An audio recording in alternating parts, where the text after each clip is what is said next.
Indian rupee further weakens to 86 rupees a dollar, and it has fallen by 28 paise, which is the sharpest fall since June 2024.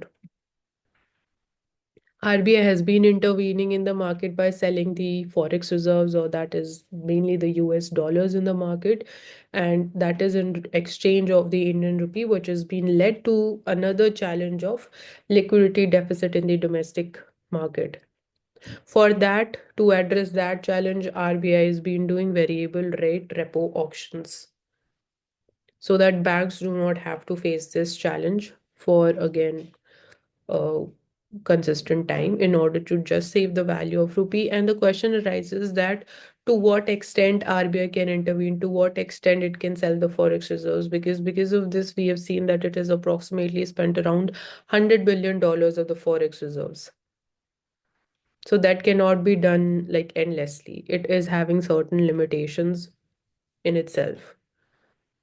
And also another challenge that it is believed once the Trump regime comes into power from again it comes into office from January 2025, the dollar is going to strengthen more, rupee will be weakening more. Already we are seeing that current account deficit. The expectations that might increase to 2.5% of the GDP will also be depending upon the value and the weakness of the rupee, because depreciation leads to imported inflation.